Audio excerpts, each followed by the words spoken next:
Thanks for watching. We appreciate you. Please, please subscribe.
Suicide in Livonia. The bodies of two Detroit police officers tragically discovered inside a Livonia home along with an unharmed infant. Thank you for staying with us. I'm Brian Abel. And I'm Glenda Lewis, and we just learned the names of those two officers. Police say 26-year-old Matthew Ethington shot 22-year-old Maria Martin multiple times before turning the gun on himself. There have been 3 murder-suicides in Metro Detroit in as many weeks, including in Shelby Township and Taylor, all involving couples in their 20s. And now this latest case in Livonia. The Detroit police officers were on the force for less than 5 years. So many questions and a lot of hurt tonight. 7 Action News reporter Darren Cunningham starts us off with insight from an expert in domestic violence and law enforcement. I spoke with a neighbor of Maria Martin and Matthew Ethington II. That neighbor did not want to go on camera. However, he describes them as good people, 2 people who served on the force here at DPD, and he did not see this coming. The dynamics of most domestic abusers are domination, manipulation, and control.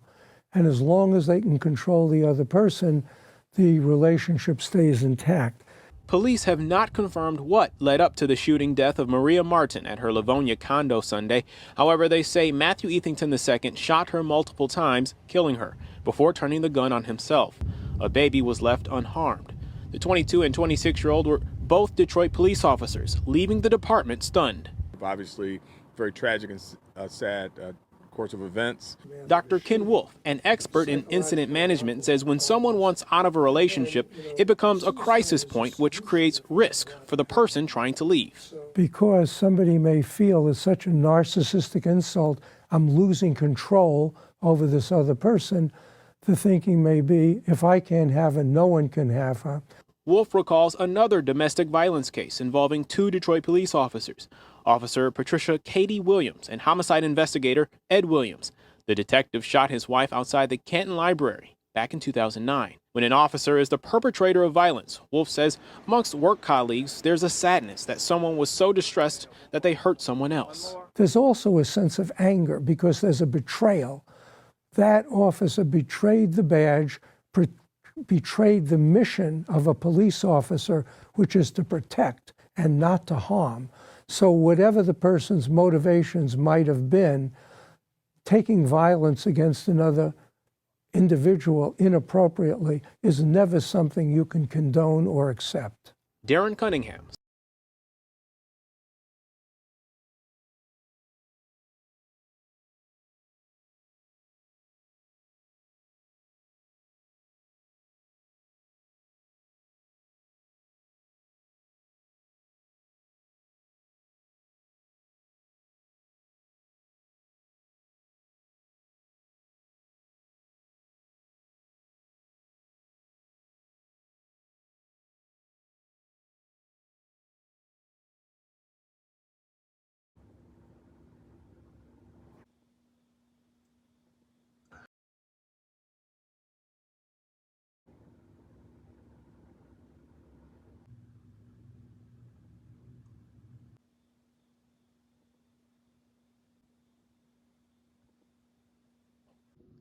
Thanks for watching. We appreciate you. please, please subscribe.